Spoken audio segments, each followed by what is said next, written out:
keep on telling you, people like us, there's no escape for the living. Hey everyone, welcome to the channel. This is James, and in this video, let's go over some details of The Ones Who Live, episode 1. So spoiler alert, of course, if you haven't watched the episode. So let's look at the character Okafor. We'll look at him telling about the A's and the B's, and look at his overall plan for changing the CRM, seeing what's wrong with it, and making a plan to try to change it. A long-term plan, mind you. So there's a lot of little details throughout the episode. One I want to point out is when he said no escape for the living. He said that to Rick at the wall at the culling facility.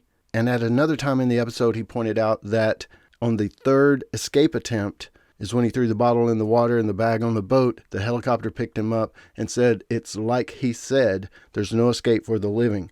So that was just a helicopter pilot belonging to the CRM. Wasn't Strand, it wasn't somebody we know. It was just somebody Okafor sent and knew that that's what Okafor had told Rick. So the A's and the B's, there's been so much speculation and theory through the years because it's been so long, and we did learn a whole bunch with World Beyond.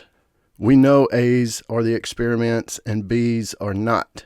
But one part of that has been a theory and wasn't and was again and was a bunch of people's, and I kind of left it behind there for a little while saying, nah, that may not be a part of it, is the leadership part of the A's.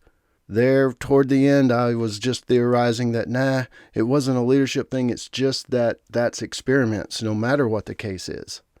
And it is true that they even sent people who were not leaders, probably, to experiments just because maybe they needed them at that time or something, So there was probably a little bit of skewing of, the rules.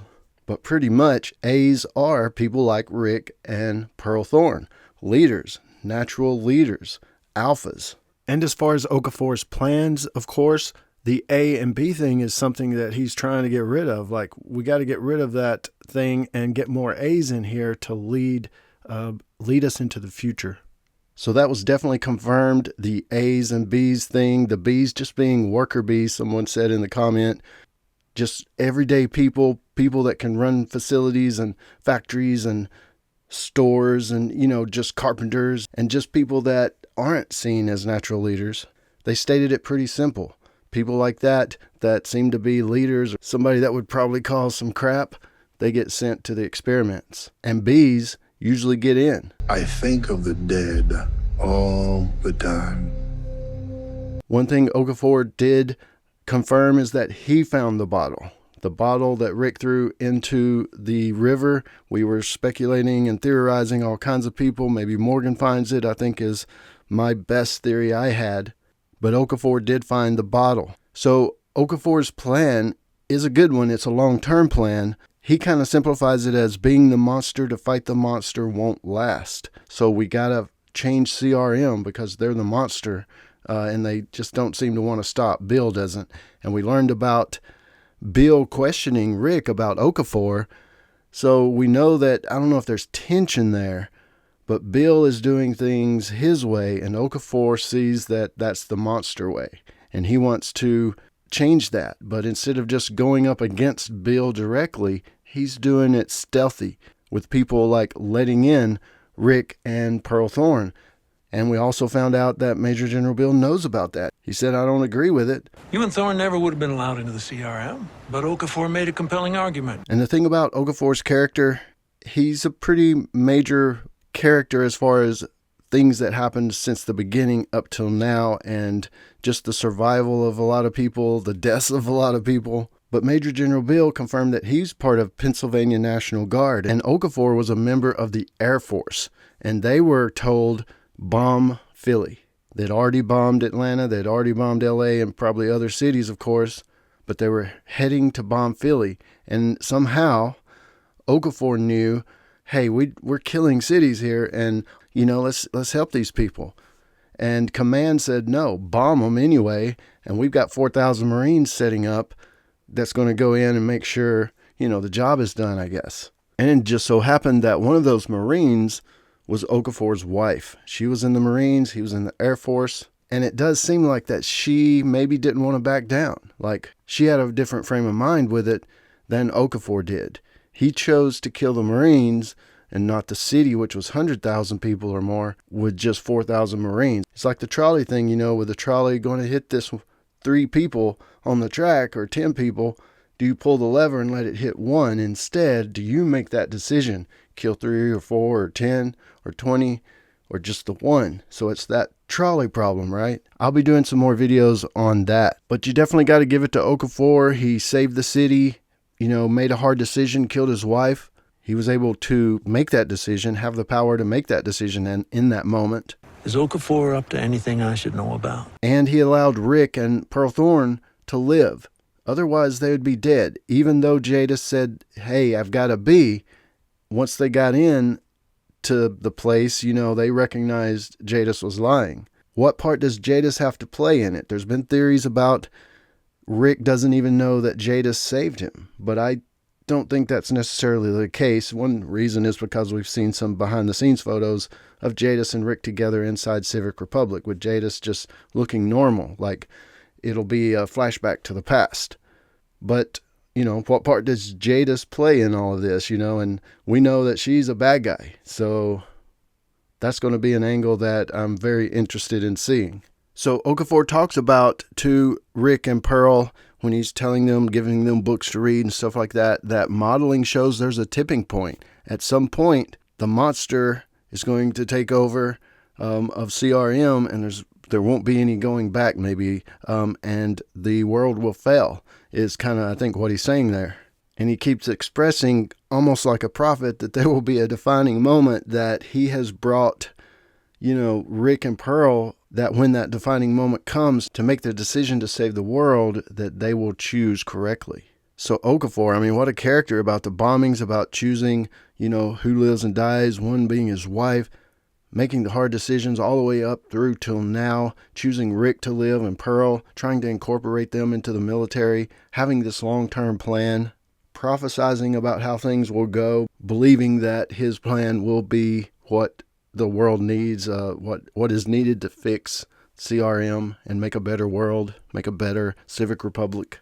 But Okafor does pretty much say there may be coming a decision that Rick or Pearl will have to make about actually saving the world. So that could be a pretty big episode 5 or 6, however things play out. And I really like the thing that Rick said when him and Major General Bill were sitting on the bench. He didn't say it. It was a voiceover talking. Rick telling about the secrets, that the Civic Republic doesn't know what the CRM is doing. 90% of CRM doesn't know what the other 10% is doing. Talking about those secrets upon secrets upon secrets. And then saying all he wants to do is try to make it where they don't find out his secret. And I think what he means there is that they don't know about Michonne and where he come from. He never gave up that information. He thinks maybe they don't know. But I think the kink in that plan would be Jadis, because if she's such a bad guy, such a believer in the CRM, and she's the one that brought in Rick, she's the one that knows all about it, all about his past, as far as Michonne, as far as Alexandria, as far as all of that. But of course, when he fought Okafor, he learned that Okafor knew, he found the note in the bottle. He knows Michonne's name. He knows that, the younger girl must be your daughter that was on the phone. He knows about the phone drawings. He knows about Michonne, and he pretty much told Rick, if you had escaped and went there, I would have had to come kill you, Michonne, whoever else maybe that was with you or around, and that's just the way it is, right? That's how CRM works. Rick was never really threatened that they would kill his family if he escaped, because he thought maybe they didn't know about him. But of course they definitely would, and I think that will play into, I think him and Michonne will escape CRM, however that plays out, but they won't be able to go home because CRM will chase them there. So they'll have to escape somewhere far away.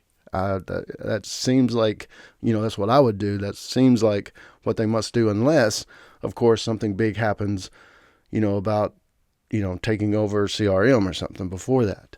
So there's still a lot more to the episode. I'll be doing some videos coming up. One will be talking about the timeline, 5 years in, a year past.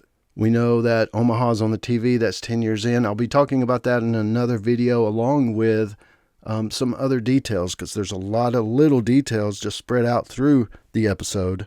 I'll also be doing a breakdown of the intro and maybe even a video more focusing on just Thorne and her role and character. And of course, the place that Rick went and him and Thorne pretty much helped build was a lead on constructing this base in the Cascades.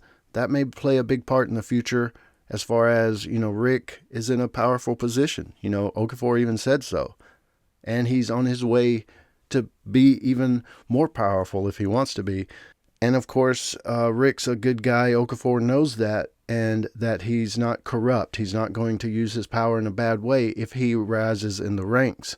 And real quick about Omaha, they found out about Omaha, and if you notice, that was before they went and worked that year at the Cascades. And I'm pretty sure, that's the mountain range over in the western part of the United States around Washington, starts around Canada, goes down through the state of Washington, down into the state of Oregon. And what's in the state of Oregon? Portland. So is this part of Portland? Okafor said that this will be part of the front line. So the front line is the Cascades, that close to Portland. Do they know that Portland has been alerted by the kids? Has Portland been alerted by the kids? How did that play out? The end of World Beyond, that's a big question right now. And the Cascades thing, that's right over there at Portland. So it was a whole year that they built this thing, and that was after Omaha. So there's a lot of questions right there. Hopefully that'll all be answered in the show. So there's definitely more info, more details and stuff like that. But hey, you guys let me know what you think about this video. You can add any other details if you need to, any other questions down in the comments, and I'll join you there. This is James in Nashville. As always, thanks for watching, and stay tuned for more dead stuff.